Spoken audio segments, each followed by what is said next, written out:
Hi! Hello mga Team Kapiskot! Shoutout po for today's vlog. Mag-unboxing tayo ng mga pinamili ko sa Asian store kasi nga ako ay nag-send ng box for my family in Philippines. So, una nating ipakita of course ang dalawang mani. Bakit dalawa po? Isa kay Ma'am Birchwood, isa sa akin. O, diba? Ganyan po ang ating pagmamahal pag may kaibigan tayong tunay. Ayan, ginisang mani made from the owner of the store, no? Ginawa nila ito, handmade po ito. Ginisang mani. Okay, dalawa kasi isa kay Ma'am Birchwood, isa sa akin. Alright? Bakit malamig? Ayan, meron tayong saba. Ito, i-ano mo lang to siya, ready to, i-microwave mo lang ito kasi luto na to siya, luto na. I-steam mo lang ito, i-warm up mo lang ito sa microwave, okay na siya kasi luto na po ito. So malaking bag ang binili ko kasi wala na sila doong maliit, no? Kaya anong gagawin ko? Bibigyan ko si Ma'am Birchwood. Ayan. Meron pa tayong binili, no? Marami pa mga kaibigan. At saka, ayan, Ma'am Birchwood. Bumili ako nitong bar, Fuji bar. Ayan.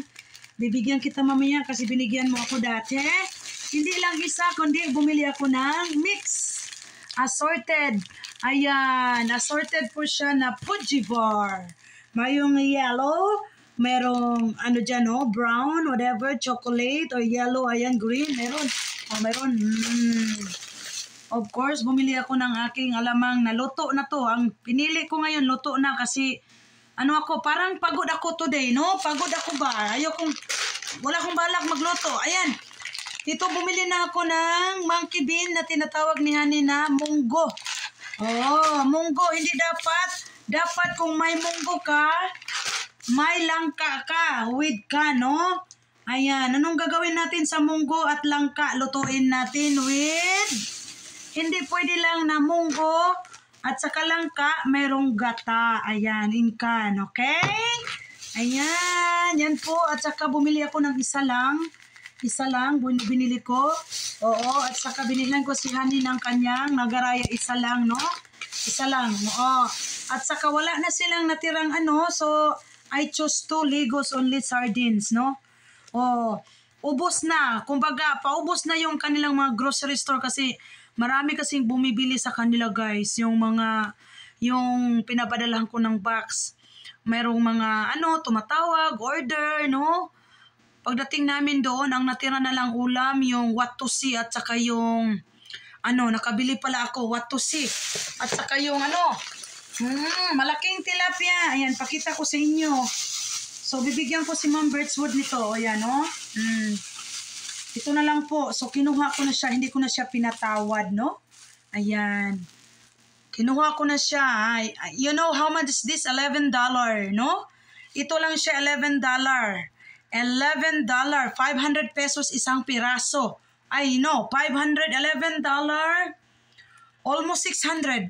550. Ayan, or 55 pesos ito.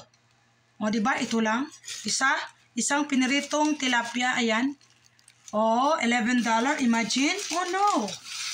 Diyos ko, Lord. Mabuhang tayo ba? No? O, yan. Yan ang pinamili ko for today. No? Yan lang. Ito lang siya, guys. Hindi ako namili ng marami kasi wala na doong ibang choices, guys, no? Kasi ubos na lahat yung nasa mga grocery, nila stuff.